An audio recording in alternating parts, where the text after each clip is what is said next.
the word for mother in Jang-kya's text is ama. It's not ma. And I began thinking, oh, that's got to be it's more colloquial than ma, ama. And it's more like mama, rather than mother. You know, it's what you'd usually call your mother, mama, mummy, whatever you call your mother, mom, mummy. In my family, I think my mother picked up it was really an affectation, copying the Roosevelt's usage of mother. It's like Pence. I think the Pences, and everybody makes fun of Mike Pence for calling his wife mother. And it's probably the same affectation, even though Pence, no matter how old he is nowhere near as old as my parents would be now, were they still alive. Because my parents, you know, the Roosevelts, FDR, I mean, that's current. And, you know, they, for some reason, I guess the children called their mother, whatever that affectation, where that was picked up. So we all called, she wanted to be called Mother, just like Mother Roosevelt was called Mother. Anyway, so I think it should be, identifying or recognizing Mama. For those who know Tibetan, I translate Ngotsin as identifying. So some words I've been changing. Ngotsin as identifying, and Ngotra as recognizing. So I won't keep saying that as I go through, but for those who read Tibetan, that'll explain why sometimes I say recognizing and sometimes identifying, if I'm reading from my own text. So the issue has come up earlier of would this mutually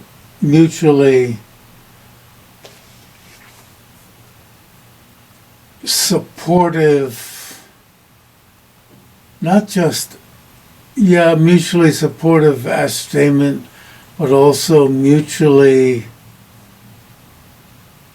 enhancing ascertainment occur when you realize emptiness? Would it occur then? Or would it necessarily occur later, once you've developed the view more? Now we might think, well, realizing emptiness with inference would be so fantastic that it must occur then. And Kunjo Chikme Ombo, Jang-kya Röl-pay's student, says, oh, no, it couldn't possibly occur just with inference. it'll occur when you've developed more. After you've developed more.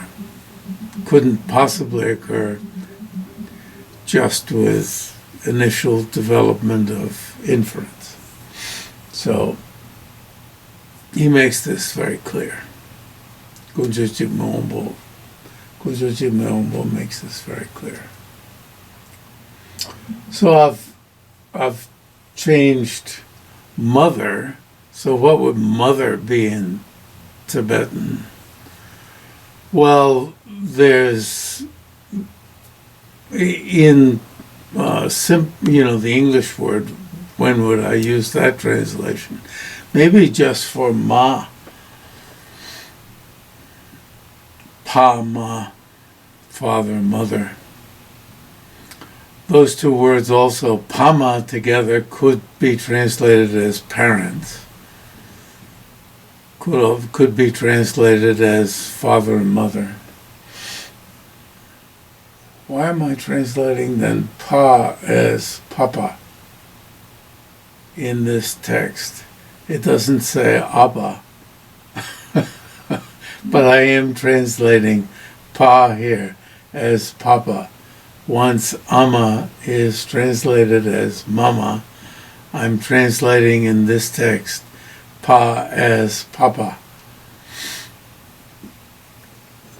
for the symmetry of the familiar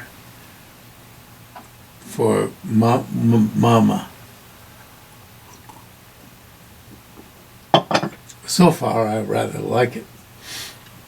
It's familiar, and mama should be familiar, but I haven't recognized her.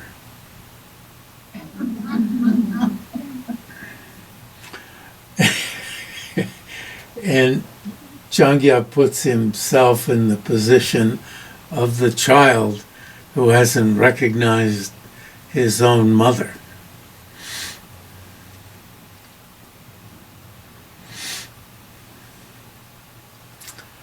It's pretty cute, pretty appealing, pretty attractive. It's fun. Jang-kya says, Gunjoji Meombo says, it's hard to understand. Jang-kya's poem is hard to understand, and so he's written this commentary. And thus, I call the poetry somewhat cryptic. For Tibetan folios into the commentary, and thus not at the very beginning, are these, 7 lines? So this is the first part of the poem that I cite. It's the only part I cite here in this chapter. There is something to understand in just this mutual interdependence. The inexpressible mama, not established as anything.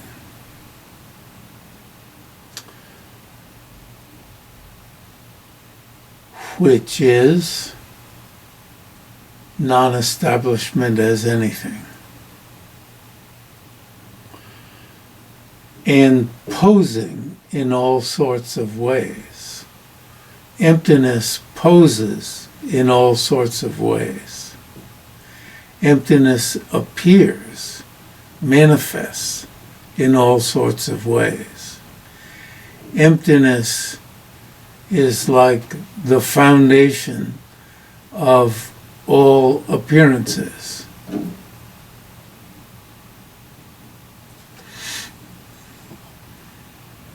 Is that just Temba poses?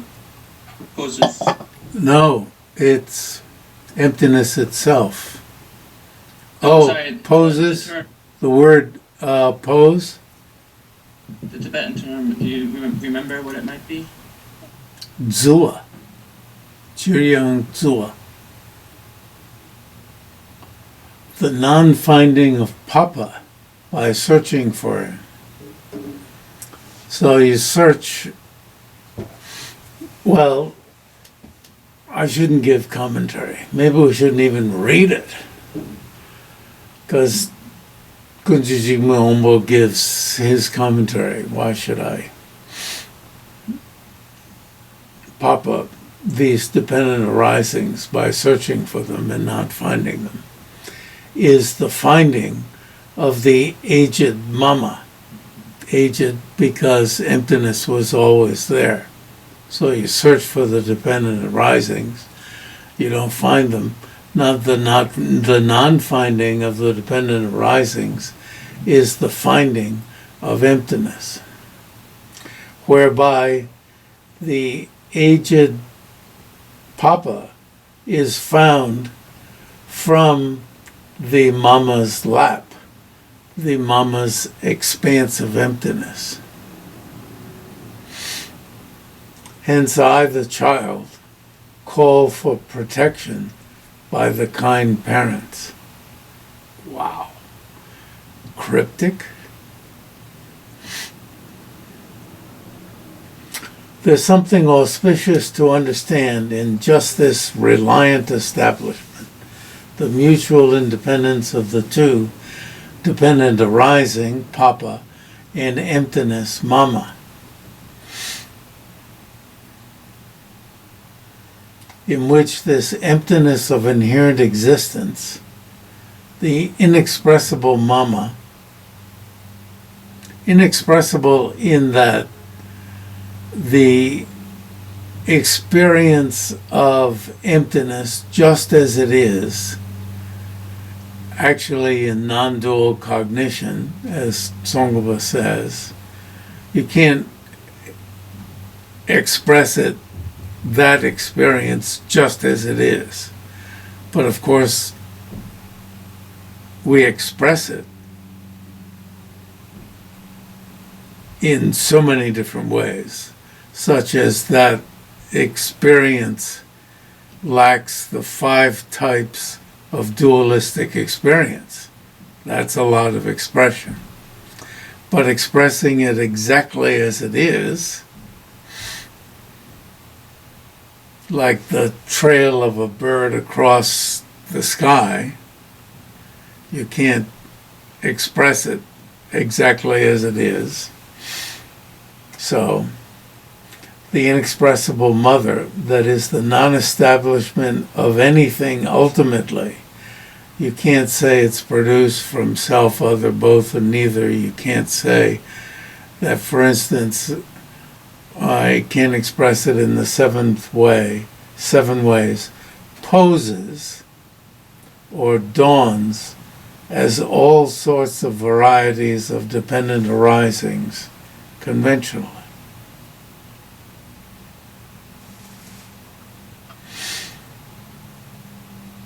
That which is to be understood here is taken, is,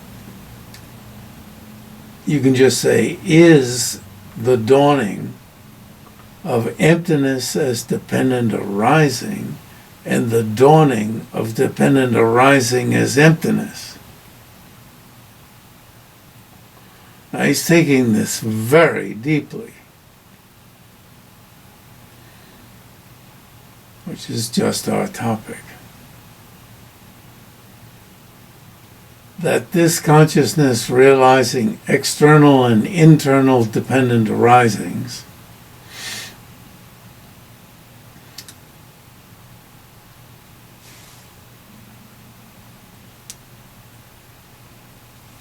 external usually means not conjoined with consciousness. Doesn't have any feelings. So it would include, remember, it would include even hair. Hair is, the roots of hair are included within the one's continuum because they're feeling. The The rest of it is not. The ends of the fingernails are not in. You see, you might think they're right with the body, so they would be included in your continuum. No, they aren't.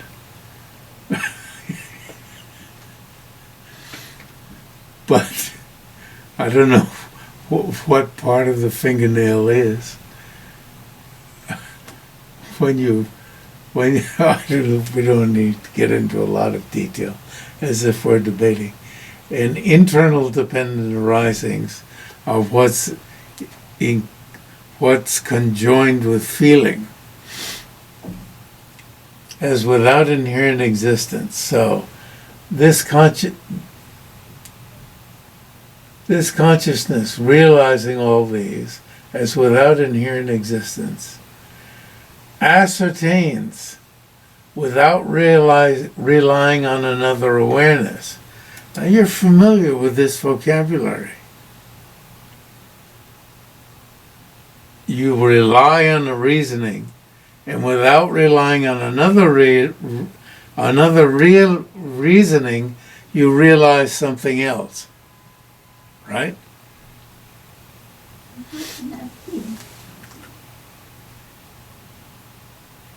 So, using a reasoning that to realize emptiness, based on that, you realize all presentations of cause and effect. Definition and definiendum. Definiendum is built from the Latin word, so we can say object defined. Definition, object defined. Agent and object, and so on. As feasible in the context of mere nominal, name only, imputation. That's the meaning of emptiness, dawning as dependent arising.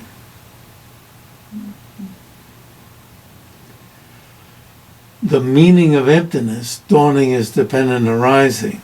So you realize emptiness based on a reasoning for emptiness.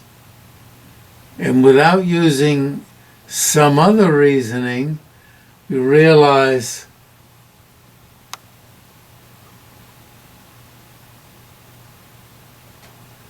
cause and effect, causality, definition, object defined, agent and object, as feasible within mere name only imputation.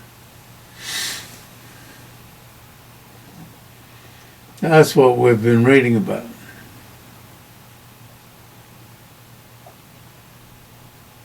How do you do that without another consciousness intervening?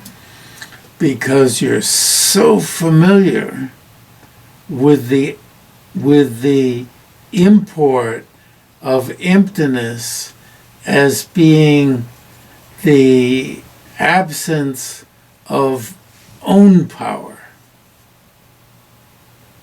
Absence of own power means dependent on other power. You've become so used to this, so used to this meaning, that absence of own power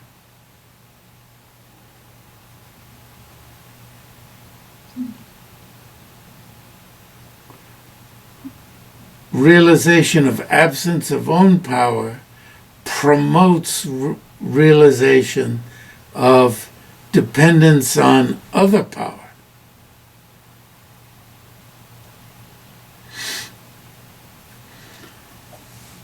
So you can see from your question that initial inference into absence of own power is not going to be sufficient to vault you to the level of,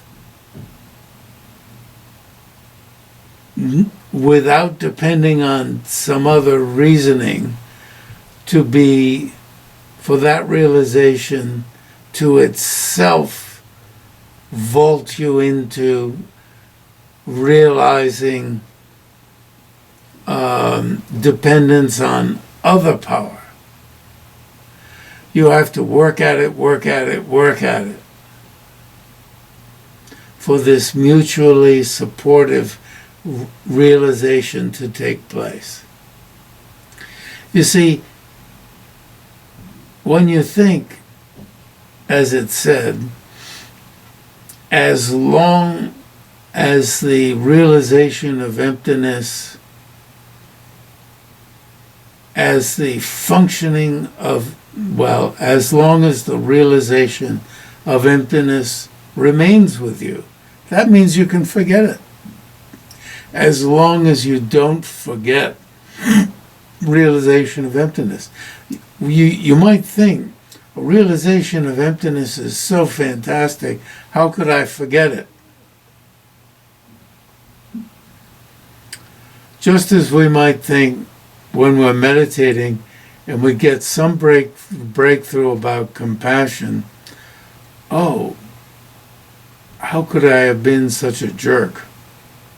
Or, even, oh, how could I have been so nasty to so-and-so? And then a few days later you find yourself being just about as nasty or more nasty to so-and-so. And you might even think, oh, meditation is useless because I did have that breakthrough, and so I must ask the Creator God for help. There's no other choice. Meditation is useless, and rather than, oh my gosh, the impact of meditation is forgettable, so I have to keep meditating more. And when I get something, I've got to figure out ways of keeping it, and then even if I lose it then, I've just got to keep going on it, Got to keep coming back to it. One of my problems is, if I may confess, that when my meditation is really powerful, and then I do some translating, I do more and more and more translating and forget about meditating.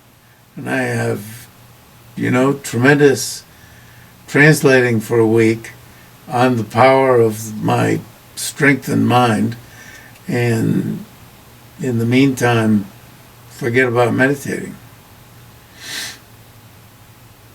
Because of, the mental power is so great, if I may say so myself, but that's like, dumb. Do both.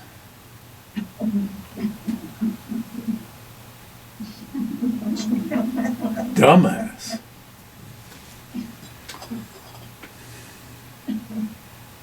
It's like, what do I want more of? No, it's not what do I want more of. I want both. Jeffrey, one question arises in this paragraph here. Yes. So, Kojojime Wombo is using this language of inducing, going one way from the consciousness realizing things as without inherent existence. He says that ascertains the conventional, the nominal, it ascertains, etc. But then he goes back and says this awareness ascertaining things as dependent arisings is able to induce a consciousness ascertaining emptiness. So is that meant to say that literally that the consciousness realizing emptiness is ascertaining dependent arising as well? Or is that like just he's using it in a loose way, meaning to induce a consciousness ascertaining it? Or is it that, because he actually, the literal wording, it says all those things he is ascertaining as feasible in the context of nominal imputation. So is it that ascertaining dependent arisings as feasible is different than ascertaining them? It's two separate. They're two separate consciousnesses. Yeah. So that's not literally, he's using it kind of loosely right here, that the consciousness realizing internal, external, dependent arisings as without inherent existence ascertains, it really is meaning to say induces a consciousness which ascertains. That's a better reading. Well, I think even though he says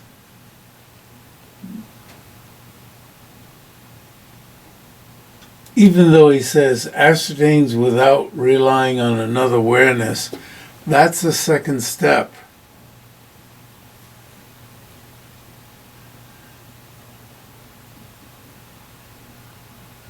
So I don't know as you have to say loosely. It's the next step. Okay, thank you. Yeah. And he does, in the next step, finally say, he does clearly say in the next step that this awareness ascertaining external, internal things as dependent arisings, as dependent imputations, is able to induce, and you might think, well, why didn't you say that? Why didn't you say is able to induce? Yeah, he could have said that. But I'll claim, maybe I'm being almost like debating. I think he didn't have to say that. Yeah. Is able to induce.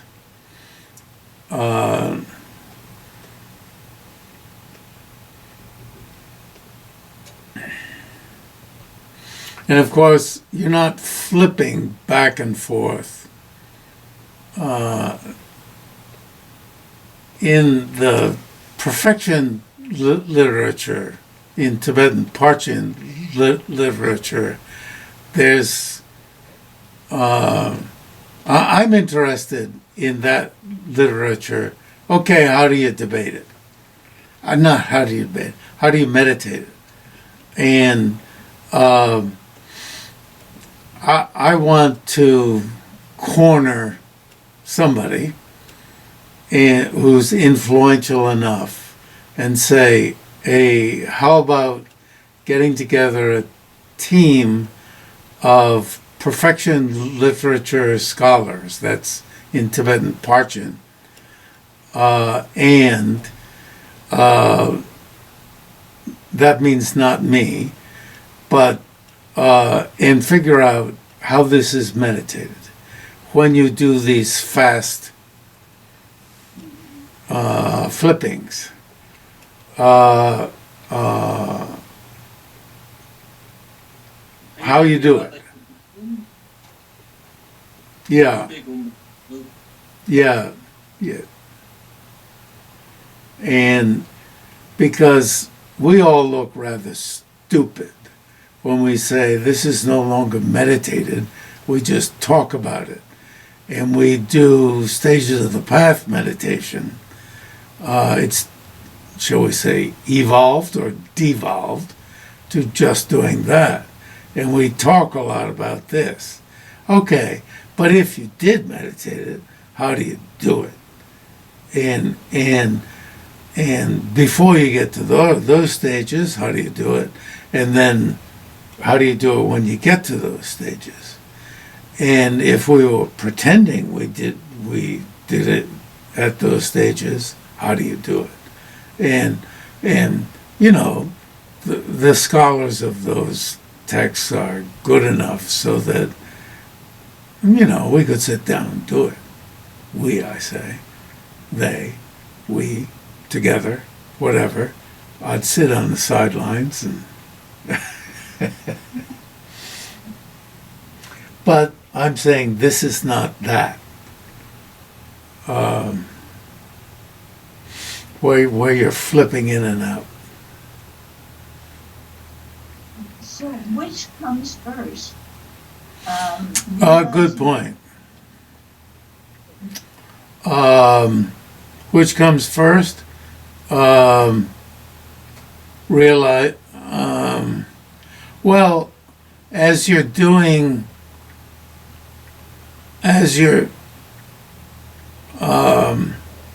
when you are leading up to realizing emptiness first, you have to understand dependent arising.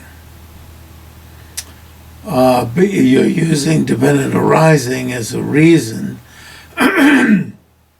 here, let us say, if we use dependent arising as the reason for why your body, my body is empty, then you have to understand dependent arising as the reason.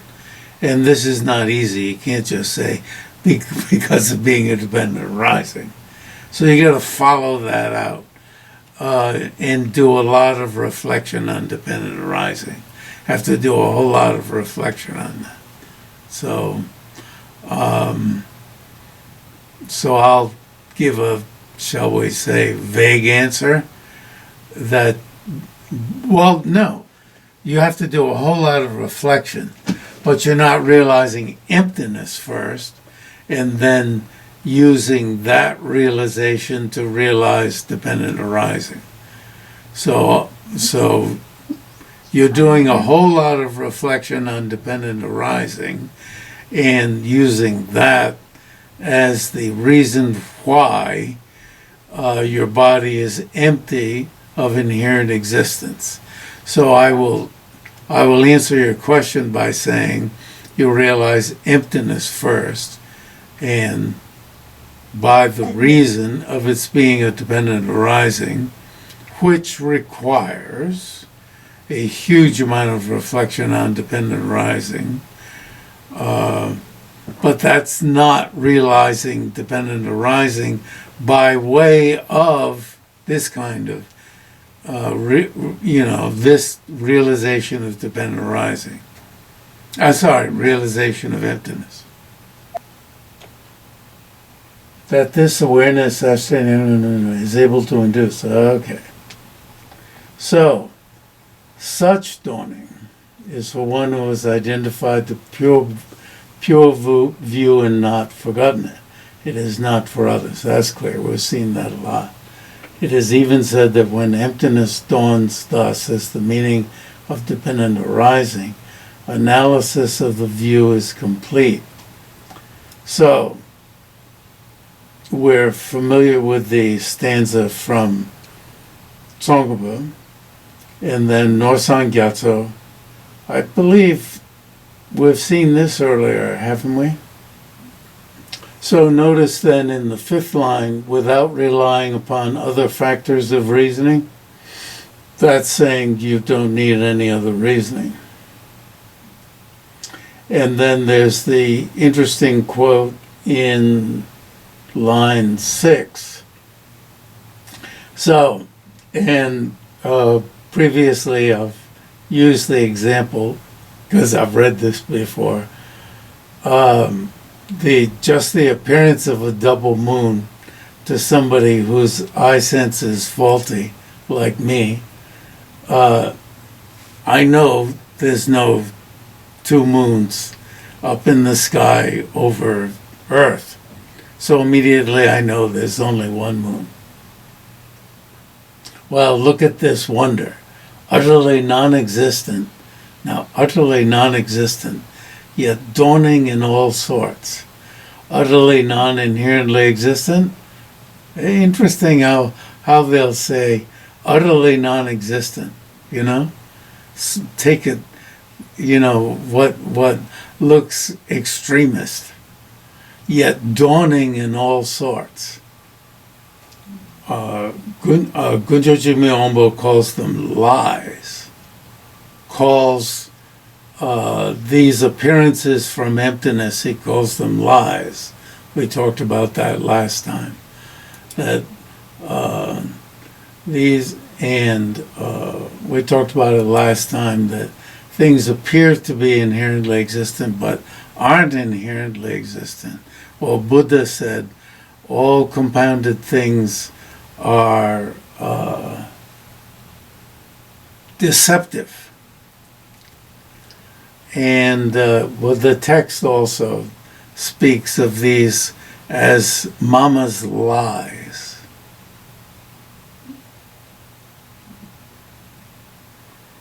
These appearances in all sorts of ways. They're not just appearances as dependent arising, but appearances as lies.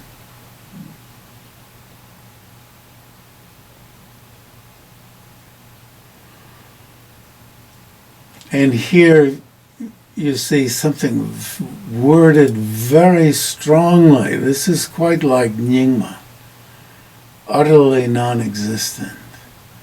Quite like Jonang, which will call these appearances as like the hairs on a turtle, the horns of a rabbit. And Gelugpas like to wag their fingers and say, you're falling to an extreme of nihilism. But now here's the 7th Dalai Lama, a Gelugpa, utterly non-existent. Ask you one question about that, Jeffrey? Excuse me? Ask a question about this word non-existent. Oh, you've fallen to an extreme over there. I'm off the screen. Yeah, extremes.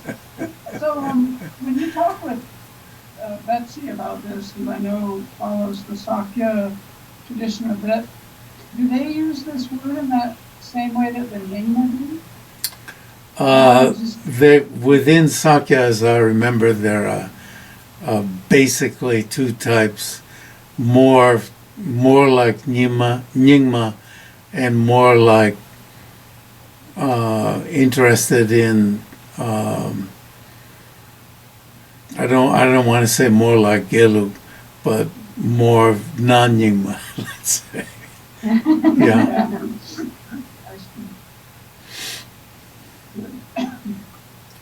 Yet dawning in all sorts. So you see yet, right? Yet is putting it right in the same, it's saying everything all in one line. Utterly non-existent, yet dawning in all sorts, on the surface of the empty, clear sky. Empty, clear sky is emptiness. Here we're getting the name of the Uma Institute, the Sanying Sungjuk, the union of new and old. We translate it as old and new, just because you don't say in Tibetan Nying-sar. You say Sanying. That's just the order of euphony is Sanying. But if you're putting it in English, you'd say old and new. You wouldn't say new and old. The person who carved the slate for me would put new in big letters and old in small letters. I couldn't get him to carve it in equal size. I had him do another one, trying to get the two in equal size. I don't know if he was a rabid Gelugpahite or what, but Sar actually is not just Gelugpa. It's anything but Nyingma. Nyingma is the only old one. And see you in a week.